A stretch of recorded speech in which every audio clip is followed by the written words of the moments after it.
因為其實我哋唔係要暫緩，而係要撤換。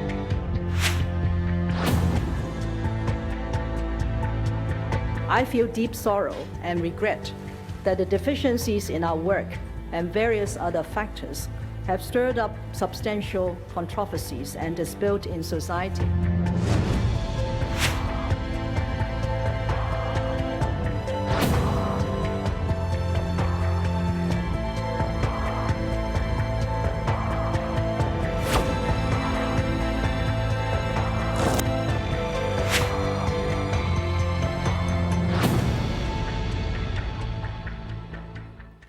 홍콩에서 200만 명에 달하는 대규모 시위를 불러일으킨 범죄인 인도 법안, 이른바 송환법이 일단 보류됐습니다.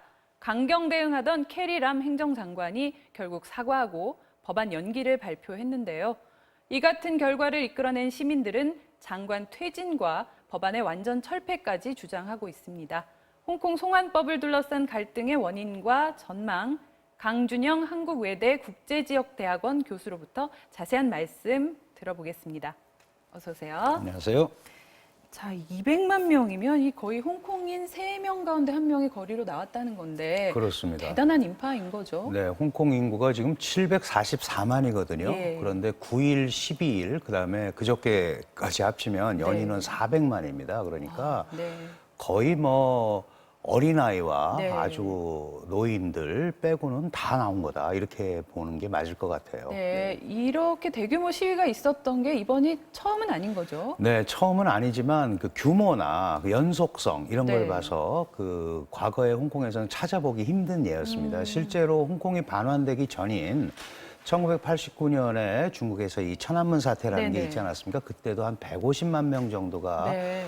지지 시위를 했었고요. 예. 그다음에 2003년도 소위 국가보안법을 제정하려는 시도를 그 홍콩에서 했었거든요. 그때도 몇십만 명이 나왔고 네. 가장 최근에는 2014년에 네. 잘 아시는 우산혁명 때 한 네. 50만 명이 나왔거든요. 그런데 이게 지금 세 번째 100만, 100만, 200만. 그리고 앞으로 또 어떻게 될지 모르지 않습니까? 네. 그러니까 이런 걸 본다면 과거에도 있었지만 과거와는 규모와 정도가 다른 형태로 전개되는 그런 네. 모습입니다. 그럼 그렇게까지 많은 시민들이 반대한 이 법안 주요 내용은 어떤 것들인가요? 네, 사실 범죄인 인도 송환법 당연히 일반 네. 국가에서들도 다 하는 겁니다. 예, 예. 뭐 범죄인이 있으면 그 범죄인에게 적절한 제재를 가하기 위해서 그 관할 지역으로 관할 지역으로 보내는 보내는 게 거죠. 네. 당연한 건데 네.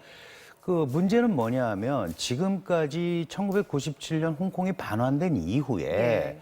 지금까지 중국이 하는 행태를 봐서는 저 법을 악용할 소지가 너무 많겠다라는 거예요. 결국은 홍콩이 지금 20여 개국과 범죄인 인도 협정을 체결하고 있습니다. 그런데 네. 중국, 마카오, 대만과는 없거든요. 네.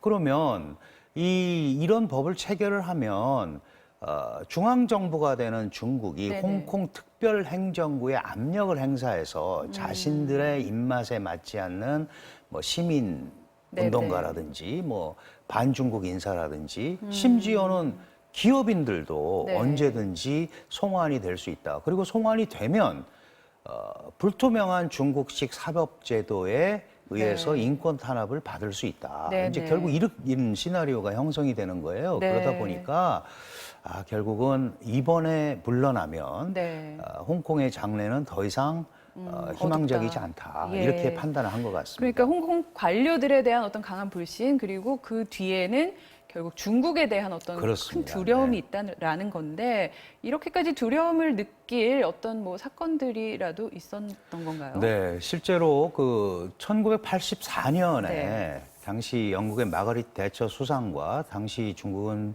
조자양, 자오즈양 총리가 홍콩 반환 협상을 시작을 합니다. 네. 그러고 나서 15년 있다가 반환을 하겠다 하면서 만든 법이 홍콩 기본법입니다. 그게 그러니까 1997년이었던 네, 거죠. 이제 반환이 되면서 홍콩 기본법에 의해서 이제 중국이 홍콩을 통치한다는 거예요. 네. 크게 세 가지 그 구성이 돼 있는데요. 예. 홍콩은 한 국가 두 체제로서 50년간 제도가 변하지 않는다. 지금의 제도를 50년간 유지한다는 거죠. 일국양제. 일국양제.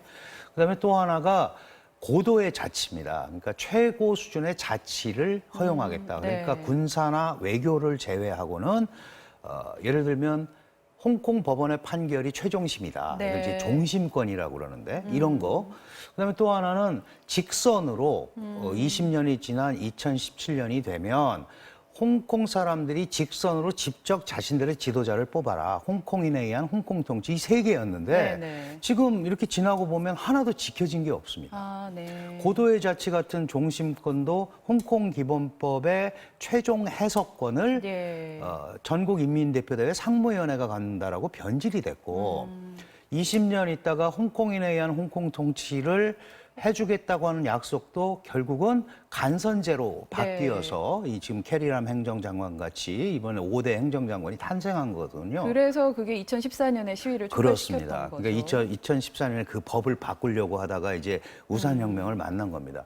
결국 중국이 홍콩에 대해서 하고 있는 거는 홍콩을 중국화하고자 하는 네. 그런 흐름이고 이 홍콩의 시민들은 네. 결국 홍콩이 갖고 있는 기존의 자유, 민주, 질서, 제도, 법, 그다음에 국제 비즈니스 중심지로서의 위상, 뭐 이런 것들이 홍콩이 중국화됨으로써 굉장히 떨어지는 것 위협을 아니냐. 받겠다. 그리고 이렇게 된다면 지금까지 잘 쌓아온 제도의 홍콩은 어디로 가고 제도가 후퇴하고 민주주의가 후퇴하는 것 아니냐. 이제 네. 이런 데 대한 갈등들이 표출이 되는 겁니다. 그러니까 중국으로 반환된 지 22년째죠. 네. 그런데도 아직도 많은 홍콩 시민들은 자기 정체성을 중국인이 아니라 홍콩인이다. 네, 네. 이렇게 여기고 있다는 기사도 봤는데 이런 부분도 좀 크게 작용을 했을 것 그렇습니다. 같아요. 결국은 이제 차별성이 있다라는 거죠. 왜냐하면 미국에서도 그렇습니다. 홍콩과 다른 기타 중국 도시와는 다르게 치거든요. 네. 적어도 홍콩은 과거 150년간 자본주의의 훈련을 받았고 그런 제도가 정비돼 있고 잘 훈련된 공무원으로 움직이는 시스템을 갖추고 있었기 때문에 홍콩에 사는 시민들은 나름대로 우리가 중국이지만 지금 설사 홍콩 특별행정구도라도 다른 중국과 다르다라는 다르다. 자부심을 좀 갖고 있었는데 중국 정부는 그런 게 아니죠. 중국 정부는 홍콩은 특별행정구일 뿐이고 결국은 중국 도시 중에 하나다. 그래서 세계의 관문, 중국을 세계에 오픈하는 관문이었던 홍콩의 지위를 실제로 지금은 광동성의 관문으로 좀 이렇게 축소를 시켰습니다. 그런 데 대한 불안감도 작용을 하는 거죠. 네. 자, 또 이번 홍콩 시위 현장에서는 우리 민중가요인 임을 위한 행진곡이 등장해 화제가 되기도 했는데요. 잠시 영상 보고 오겠습니다.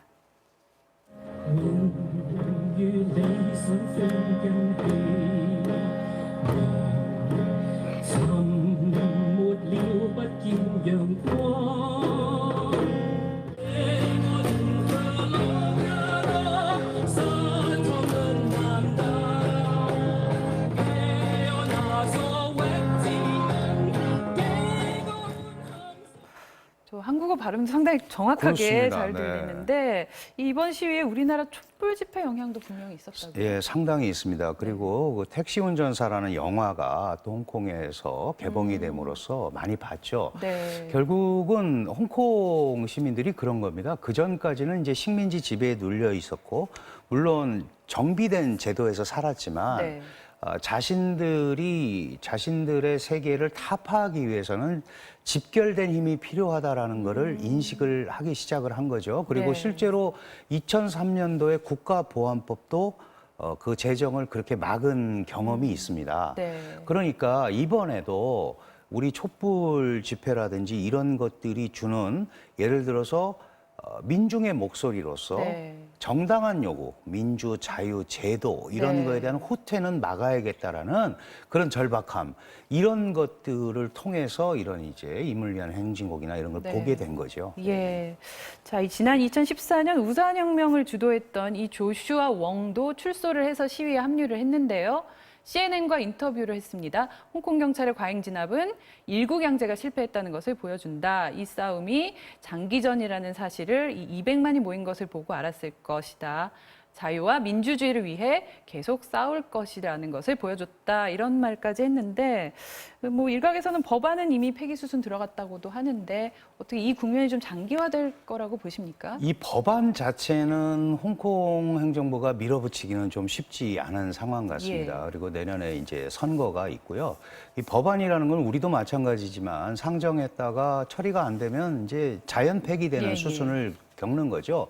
지금 홍콩 시민이 분노하고 있는 것은 철회를 완전히 해야지, 폐기를 해야지, 연기하겠다 이런 거는 이 상황을 너무 모면하려는. 쉽게 보고 일단 넘어가 보려는, 네네. 모면하려는 그런 거 아니냐라는 이제 생각을 하고 있는 거거든요. 결국은 그 홍콩 시민들이 볼 때는 이게 한 번에 홍콩을 위해서 일하는 홍콩 행정부가 아니라는 걸 보여준 또 하나의 사건이기 때문에 지속적으로 자신들의 의견을 펼치고 또 그런 것들이 이런 연기, 적어도 아직까지는 폐기는 아니지만 연기를 이끌어냈다는 점에서 자신감도 조금 얻을 수 있는 그런 소득이 시민들한테는 있었던 것 같습니다. 네.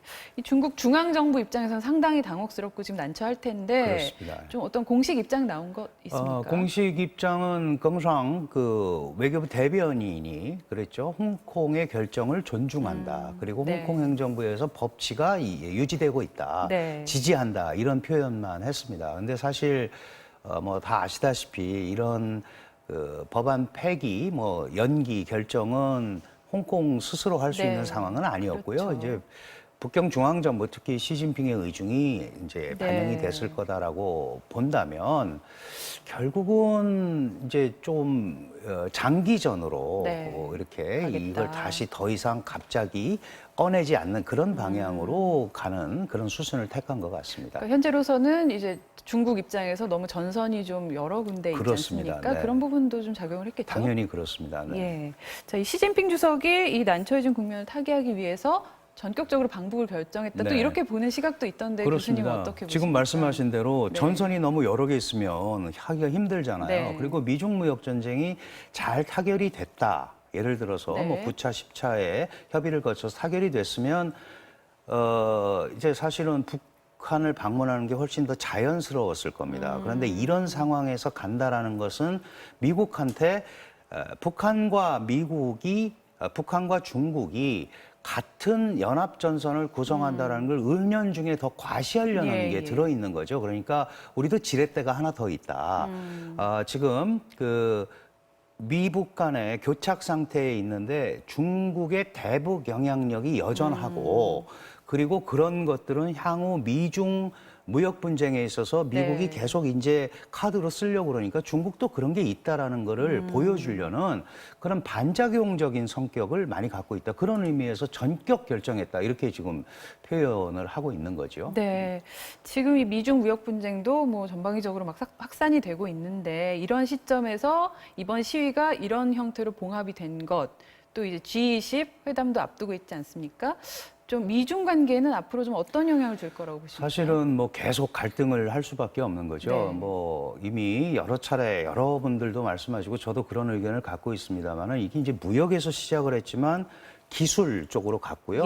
결국은 이제 그 다음에 환율, 그 다음에 뭐 군사 가치 이런 데까지를 이렇게 전선이 확산이 될 겁니다. 그러니까 중국 정부도 이게 무역에서 끝날 게 아니라는 걸 알기 때문에 계속 버티기를 하고 있는 거고 장기전으로 접어든 것 같습니다. 요즘 그 중국 인민일보나 이런 데 보면 모택동 시절의 항일운동 그 어록들이 많이 나와요.